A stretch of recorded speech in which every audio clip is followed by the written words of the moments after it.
Hello mga ka-rolls! Another day, another cake vlog!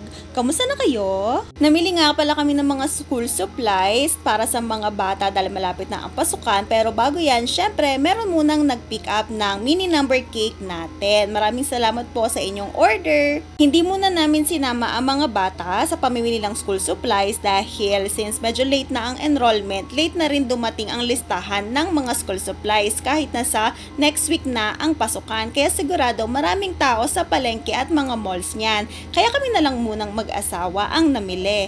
Una naming pinuntahan itong New Star dahil kilala ito sa maraming tinda niya every time na may season. Like for example, ngayong pasukan marami siyang school supplies.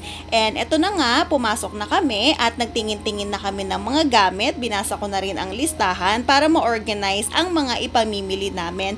Napakaraming tao at medyo maalisangan pero okay lang naman kasi syempre para sa mga bata at para makamura na rin.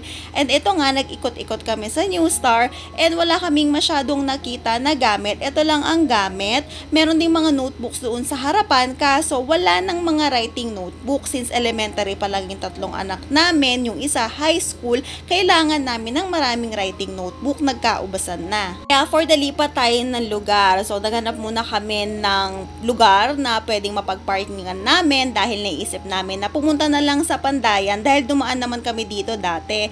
Ang kaso ayan, ito walang parking. Kaya sabi ko sa asawa ko maghanap na lang kami kahit sa malayo. And ito nga, nakiusap kami kay Manong Guard na kung pwede mag-park kami kahit dito lang sa may side dahil wala talagang parking. Napakabait talaga ni Manong Guard dahil bukod sa pinag-park na kami, ayan, tinraffic pa niya kami. Napakabait talaga. Thank you so much, Manong. Medyo malapit lang naman yung napag-parkingan namin sa Pandayan Bookshop kaya naglakad na lang kaming mag-asawa kahit na sobrang init kaya binilisan na lang naming maglakad.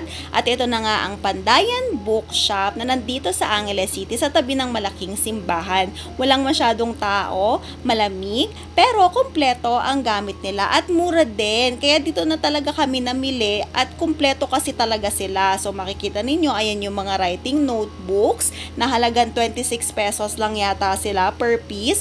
Kaya nag-enjoy talaga akong namili dito. Yung mga materials na binili ko is yung may mga tatak talaga ng Pandayan kasi marami talaga silang produkto na nakapangalan mismo sa kanila, magsimula sa notebook, sa lapis, sa crayons, kasi napakamura lang talaga. Kaya sa mga medyo nahihirapan at nauubusan na ng mga school supplies at ayaw sa masyadong matao at mainit na lugar, kung ako sa inyo, dito na kayo sa Pandayan mamili. Sulit na sulit talaga at mababait pa ang mga staff nila kapag ka merong mga materials na hinahanap.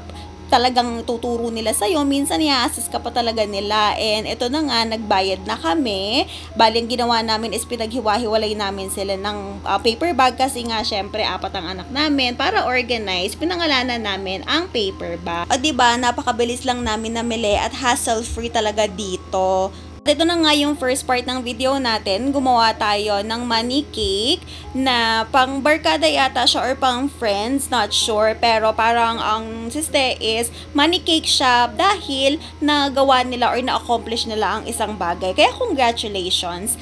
Ang size pala ng cake na ito is 7x4 and ang flavor ng cake na ito is chocolate moist cake with chocolate filling. Nakalimutan ko na yung amount ng pera sa loob ng cake na ito pero ganito ako maglagay ng bills. Pinapaiikot ko siya sa Zago straw and then ipapasok ko dun sa binutasan ko na part ng cake and then tutusukan ko siya ng barbecue stick para kapag hinila yung bills, hindi sila lalabas lahat. Successful ang kanyang paghila. And then syempre papatungan ko siya ng sliced cake dun sa may taas bilang pinaka-cover niya. And then syempre pagkatapos natin mag-crumb coat, ilalagay na natin yung base coat natin which is yung color white. Since ang theme lang naman neto is shades of blue and then yung pinakataas na part niya is color white. Napakasimple lang ng design ng cake na ito pero gustong-gusto ko siyang nakikita kasi ang sarap niyang tingnan sa mata. Yung design pala ng cake na ito is meron siyang dalawang blue na fault line siya. So, dapat hindi pantay-pantay yung sizes nung pagkaka-icing nung color blues natin. And then, lighter yung nasa pinaka-ilalim.